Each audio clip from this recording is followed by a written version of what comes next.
Have you ever wondered if heaven is for real? Well, after a brush with death, a young boy may have the answers millions of us are looking for. Was his vision real or something he dreamed? Well, you can decide for yourself. Natalie Tisdale tells us why people are so interested in this little boy from Nebraska. I remember Jesus. There are streets of gold and a lot of colors. I sat in Jesus' lap and then I felt just safe.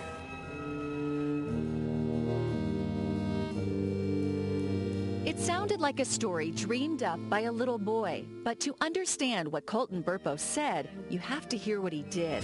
It all started on a trip to Colorado. Colton complained of a stomach ache, a trip to the doctor, diagnosis, the flu.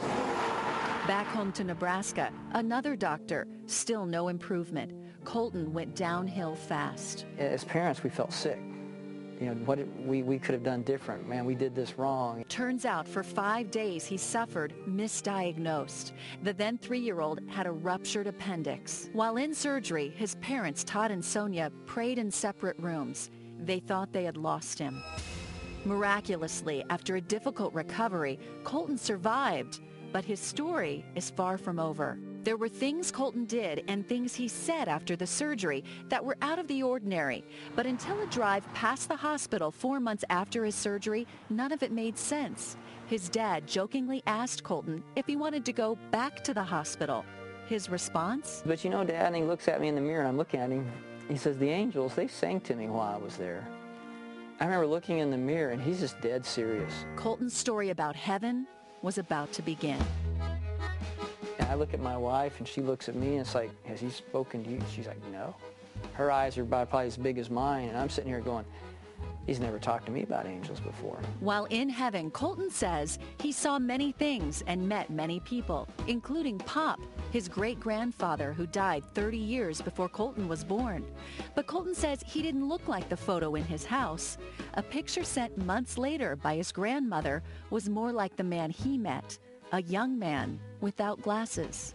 And perhaps the most shocking part of Colton's story. Stands right in front of his mom and is like, Mom, I have 2 sisters. But he only has one sister. You had a baby die in your tummy, didn't you, Mom? His parents never told him about the miscarriage. She looked familiar and then she started giving me hugs and telling me that she was glad to have someone from her family up there. Over time, this young man's visions became more real, from his description of Jesus to his talks with God, even a discussion about Armageddon. I actually got a glimpse of it. Now, how does a kid make that up? The Burpo family accepted and embraced their little boy's unbelievable story. Todd Burpo is a pastor here in Imperial, Nebraska, population 1,800. Many people here know about Colton's story. In fact, they've encouraged Todd to write a book about it. He did. Here it is. It's a New York Times bestseller. It wasn't something Todd wanted to do or even knew how to do, but he did exactly what he did the night Colton laid on that table near death. He prayed. God, if this is really you, I kind of laid my fleece out and I said, you know, I don't know how to publish a book, but if you really want me to do this, you're going to have the publishing industry find me. And it wasn't long before that actually happened. So far, 500,000 books have been printed. Bookstores across the country are trying to get more copies. They're on ebook readers, audio tape. There's even talk of a movie. It's a lot for this small-town family. We never imagined it to go where it is. There's a peace I've come to know. As for Colton, he's a pretty straightforward 11-year-old.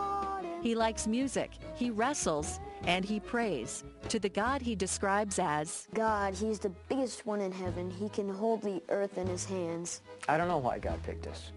We're just normal people, but God did a remarkable miracle for us. Natalie Tisdale, Fox 31 News.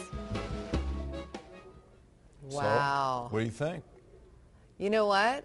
I think that little kids can't make up some things. I'll tell you what. I believe it for one reason.